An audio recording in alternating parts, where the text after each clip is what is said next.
এই যে হাসরের মধ্যে আমরা তো বলি প্রায় যে হাদিস শরীফে আছে হাসরের মধ্যে অনেক মানুষ উঠবে, লক্ষ লক্ষ কোটি কোটি, যাদের জন্য জাহান্নামটা ওয়াজিব হয়ে যাবে, তারা কান্নাকাটি করতে থাকবে। তখন আল্লাহ বললেন তোমরা কান্নাকাটি করো না, অমুক স্থানে যাও, তোমার জন্য পাহাড় পাহাড় নেকি জমা করে রাখা হয়েছে। তারা খুব খুশি, সত্যি যাবে, সত্যি তাদের অনেক পাহাড় পাহাড় নেকি। এরা বলে যে আল্লাহ এত নেকি আসলো কোত্থেকে, আমরা জীবনে এত এক কাজ করি নাই, এত নেকি আসলো কোত্থেকে। হ্যাঁ তোমরা এক কাজ করো, সত্যি কথা, তো তোমার হচ্ছে অনেক দোয়া করেছিলে, অনেক দোয়া করেছিলে, আমি দোয়াগুলি কবুল করেছিলাম, সবটার বদলা জমিনে দেই নেই, আমার পরকালের জন্য জমা করে রেখেছি, এখন এই দোয়াগুলি এই পাহাড় পার নেকি হয়ে গেছে, এগুলি নিয়ে তোমাদের নেকির পাল্লায় তুলে দাও। সবাই নিয়ে তুলে দিয়ে দেখা যে লোকগুলি জাহান্নামী ছিল সবগুলি বেহেশতে হয়ে গেছে। সুবহানাল্লাহ।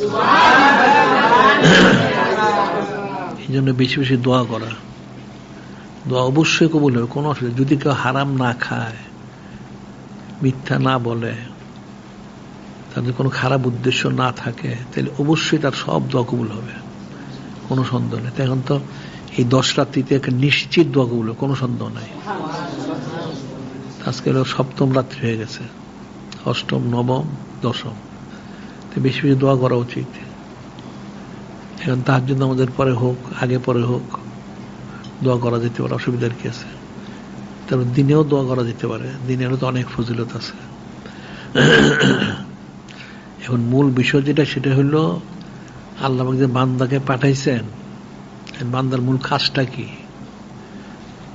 বান্দাকে দুনিয়ায় পাঠানো হয়েছে, সে কি করবে? সে দুনিয়ায় আসলে তো মূল বিষয় হচ্ছে বান্দাকে দুনিয়া পাঠাচ্ছে আল্লাহ পাক, এমন হাবিব মাহবুব নূরে মুজাসসাম হাবিবুল্লাহ হুজুর পাক ওনার সাথে তার নিজবতটা সে স্থাপন করবে, ওনার সাথে একটা মহব্বত পয়দা করবে।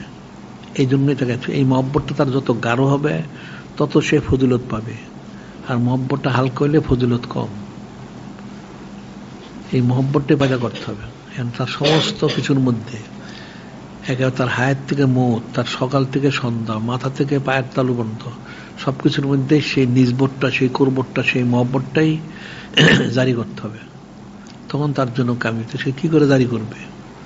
এই জারি করার জন্য যেমন সুন্নাহর ইত্তেবা করতে হবে, নূরে মুজাসসাম ওনার সালাসি নূর করতে হবে, সাইসুদ্দিন পালন করতে হবে, এর যা কিছু আছে আনুষঙ্গিক সব হাসিল করে ইলম অর্জন করতে হবে, জিকির ফিকির করতে হবে, এই যা আছে সব করতে হবে।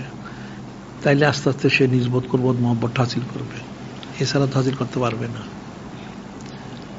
আর এর জন্য দরকার হলো দোয়ার দরকার, আর দোয়া মুখ্য ইবাদত। দোয়া হলো ইবাদতের মূল, দোয়ার মাধ্যমে সবগুলি হাসিল করা যায়, রহমত হাসিল করা যায়। এই জন্য বেশি বেশি দোয়া করতে হবে। কিন্তু মানুষ দোয়াই করে না, নাম কষ্ট দোয়া করে।